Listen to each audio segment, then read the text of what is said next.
Aku hidup di desa yang terpencil di suatu perkampungan. Aku lahir dari keluarga yang cukup memprihatinkan.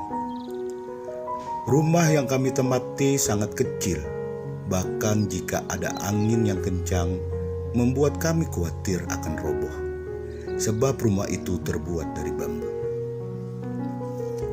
Saat masih kecil, aku masih ingat bahkan saat hujan, air masuk ke dalam, sebab sebagian rumah kami sudah dimakan rayap. Kehidupan yang sangat susah harus kami lewati.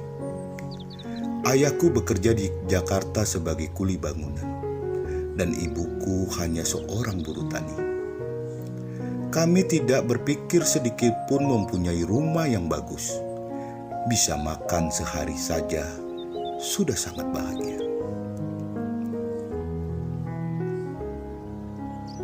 Aku masih ingat saat aku kecil, ibuku membuatkan aku mie instan 1 bungkus.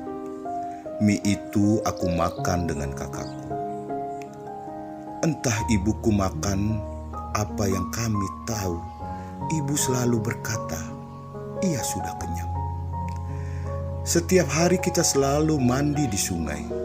Setiap kami selesai mandi, kami selalu membawa jerigen air yang kami gunakan untuk minum dan memasak.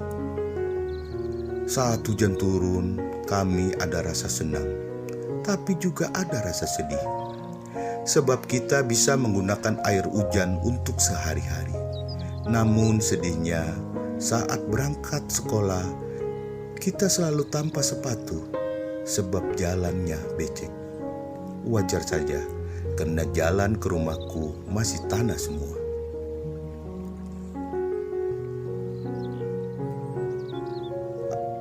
Aku setiap hari membantu ibuku ke sawah karena ibuku seorang buruh tani.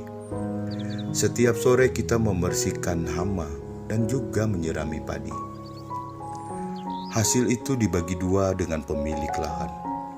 Kalau sudah panen kita dapat padi, lumayan bisa menyambung hidup.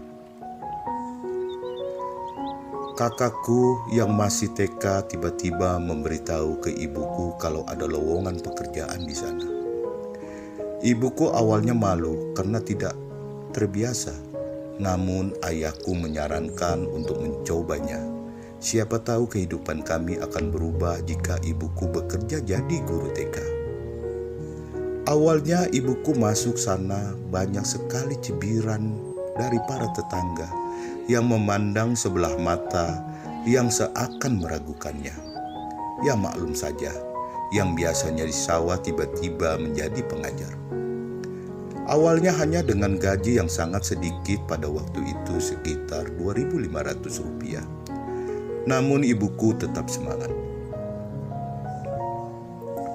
Waktu terus berjalan. Ibuku memutuskan untuk mengambil kuliah agar mendapatkan gelar S1 agar bisa mendaftar PNS. Setiap kali ibuku pergi kuliah, aku dan kakakku diasuh oleh nenek. Bahkan ada salah satu orang yang bilang kalau ayah dan ibunya setiap hari pergi, anaknya mau jadi apa.